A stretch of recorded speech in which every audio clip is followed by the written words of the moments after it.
Hello, and this is Joe, the armed mechanic. You say armed, why? Because nobody wants to steal your truck, and I don't want them to take it either. So, here's the thing. You inspect your truck every day, and you think it's fine. But I'm here to tell you, you probably don't know what you're looking at.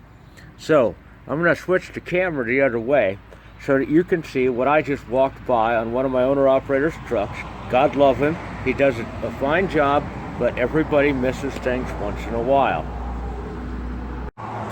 So I'm back. Now here's the thing. You ask yourself, what would be so bad if your diaphragm got cut? Well, let me tell you something. This guy has really, really fresh, cool, nice tires. So if that diaphragm breaks and sets that brake going down the highway, how many flat spots do you think are going to be introduced into a near new set of tires? These two tires probably cost $1,000. That's if you pull in and don't have to have them on the side of the road. That brake chamber costs about $35 if you buy it on sale. And if you do it yourself at home and replace them once a year, this sort of thing will never happen to you on the side of the road, where that chamber will cost you $85 plus a service call, which will undoubtedly cost you $300 to get a guy to bring you that in the middle of the night. So, do it early, save yourself the trouble. Joe, the armed mechanic, out.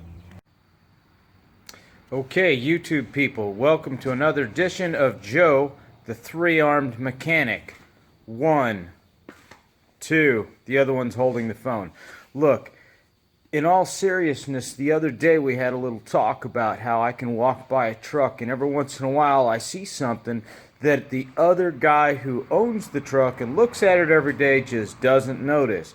It's okay, we all do it. It's happened to me myself. I took that brake chamber off that truck and put it out here, and I'm going to show you 3 of them to give you a little flavor of what you're looking at. All right? So, number 1, that there, that is a brand new brake chamber. This is a piggyback, okay?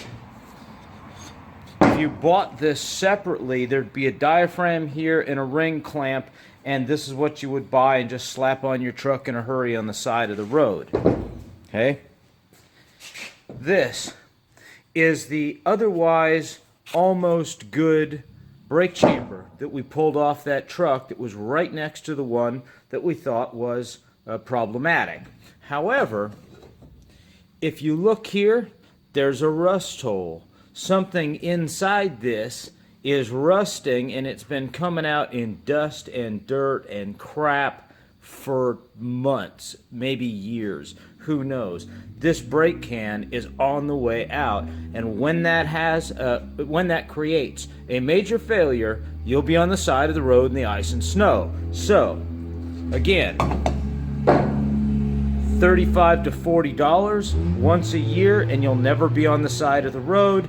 And the worst you'll have done is thrown away a little bit of money, but you won't have to pay the big bucks for somebody to bring you one. So I'm back, but here's the thing. You saw what the bottom of this one looks like. Push rod sticking out, nice and straight, all clean and wonderful. And I told you when I tried to show you inside this that I saw something broken down in here. Look what the push rod looks like. That push rod is not sticking out straight. In fact, here you can get a really good idea of what it looks like. Here it is from the side.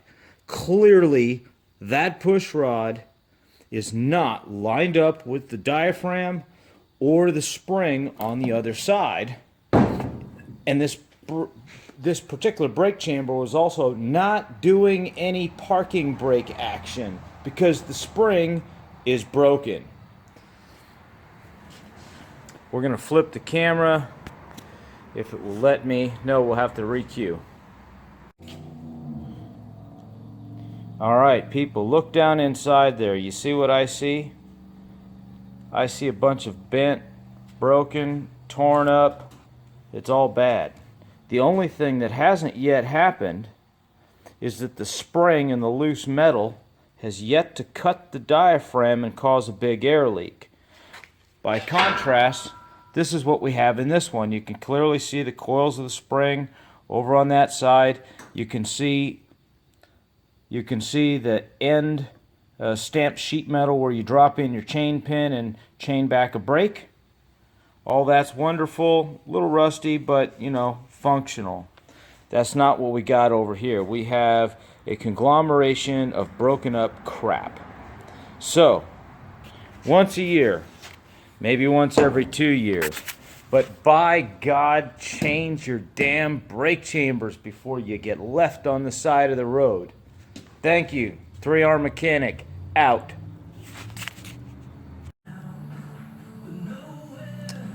Well, ladies and gentlemen, Joe, the 3R Mechanic here, and curiosity was getting the better of me, and I had to look. So this is the great reveal. I just cut this out with our trusty cutoff wheel, nice DeWalt 18-volt thing, and I had it for years. It works great. So listen, if you don't know what's in these because you've never taken one apart, you should be forgiven because they're quite dangerous. Inside here should be a spring with a crap ton of spring pressure. In the old days, these things here were not molded.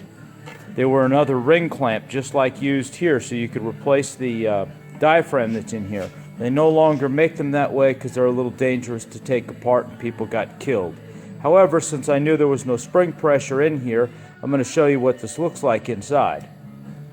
Ooh, look, the great reveal. The great reveal. Look at that spring. That is not a one-piece spring with any kind of pressure that's going to sit there and keep your truck from driving away while you're in having lunch. That has now become a broken mess. Oh, look, you can kind of see in there the broken junk. Okay, see that? No good. This is not going to stop your truck from rolling down a hill. So, people, this hole in the back side, that is usually got a little plug or rubber or plastic or something. You can also take it out of there and look inside once in a while, saving yourself a ton of money. And I gotta be honest with you, if this had happened to you and you walked into a scale house, the guy should have easily figured this out looking at your brakes and would probably put you out of service if you had a second brake that was also malfunctioning. One brake won't put you out of service, but two will. And so anyway, that's why you want to make sure you keep your eye out for this sort of thing and fix it before you're on the side of the road. All right, Joe, 3R Mechanic, out. Wow, check the brokenness there. So in the last segment, I showed you how this is broken down inside, and this is all falling apart. But then, you know, curiosity got the better of me. There is a little spring pressure here, but not much. It's not going to just go flying. And my next bit, I'll just cut this spring coil right here, and the whole thing will just sort of slide out the side. But what a mess. And you know, nonetheless, you guys need to know what you got to look for because the cops are gonna do it. Out.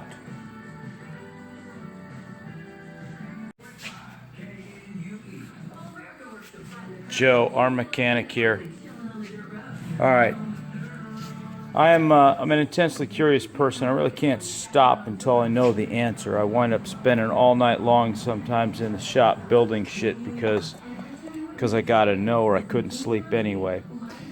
This here is the base plate, which then pushes down in here. It kind of goes in here like so. Okay.